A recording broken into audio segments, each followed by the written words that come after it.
पंजाब हुकूमत ने आखिरकार वो कदम उठा लिया है जिसका आवाम बरसों से इंतजार कर रहे थे। जमीन पर कब्जे, जाली रजिस्ट्रियां, जालसाजी और धोखाधड़ी के जरिए लोगों की मेहनत की कमाई हथियाने वालों के लिए अब बच निकलना नामुमकिन होने जा रहा है। कब्जा माफिया के खिलाफ सबसे सख्त कानून Punjab protection of ownership of immovable property ordinance 2025 तैयार कर लिया गया है, जिसके तहत न सिर्फ कब्जा करने वाले बल्कि उनके सहूलतकार, सरकारी एहलकार और जाली कागजात तैयार करने वाले सब जेल की हवा खाएंगे। कब्जा माफिया, सहूलतकारों, सरकारी अफसरान को कितनी सजा होगी, ऑर्डिनेंस की कॉपी मंजर-ए-आम पर आ गई है। Punjab protection of ownership of immovable property ordinance 2025 वज़ीर आला की मंजूरी के बाद पंजाब असेंबली को इरसाल कर दिया गया, जो पंजाब असेंबली के आइंदा इजलास में पेश होगा। इस ऑर्डिनेंस के तहत गैर कानूनी कब्जा, जालसाजी, धोखा या जबरदस्ती जायदाद हथियाने पर 5 से 10 साल कैद की सजा मुकर्रर कर दी गई है, जबकि जायदाद पर गैर कानूनी कब्जा दिलाने या फरोख्त में मुआवनत पर 1 से 3 साल कैद और 10 लाख रुपए तक जुर्माना होगा। अगर पंजाब की हुदूद में किसी कंपनी, सोसाइटी या इदारे पर जुर्म साबित हुआ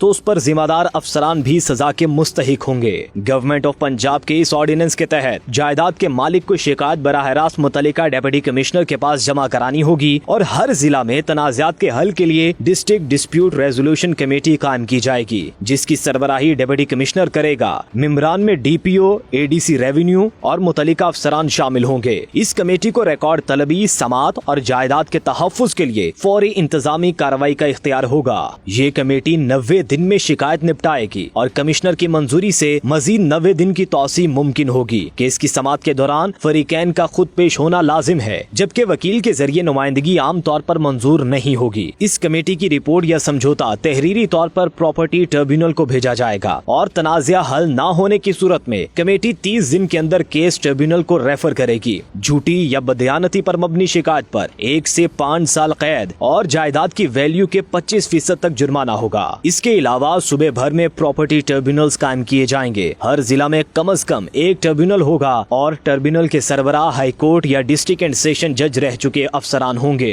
ट्रिब्यूनल को सिविल कोर्ट और सेशन कोर्ट के बराबर इख्तियारात हासिल होंगे। ये ट्रिब्यूनल गैर कानूनी कब्जे के मुकदमात 90 दिन में निपटाने का पाबंद होगा। ट्रिब्यूनल जायदाद की वापसी, मुनाफा और मुआवजा अदा करने के अहकामात जारी कर सकेगा। कब्जा छुड़ाने के लिए पुलिस या सरकारी इदारों की मदद से जबरदस्ती कार्रवाई की जा सकेगी। ट्रिब्यूनल के फैसले के खिलाफ लाहौर हाई कोर्ट में 2 रुकनी बेंच के सामने अपील दायर की जा सकेगी। इस ऑर्डिनेंस का मकसद शहरियों की जायदाद के कानूनी मालिकाना हुकूक का तहफ्फुज यकीनी बनाना, कब्जा माफिया और जराइम पेशा अफराद को कानून के दायरे में लाकर करार वाक़ सजा दिलवाना है, क्योंकि ये कानून सिर्फ अल्फाज नहीं बल्कि एक ऐलान जंग है उन तमाम माफियाज के खिलाफ जिन्होंने बरसों से शहरियों के कानूनी हुकूक को यरगमाल बनाए रखा है।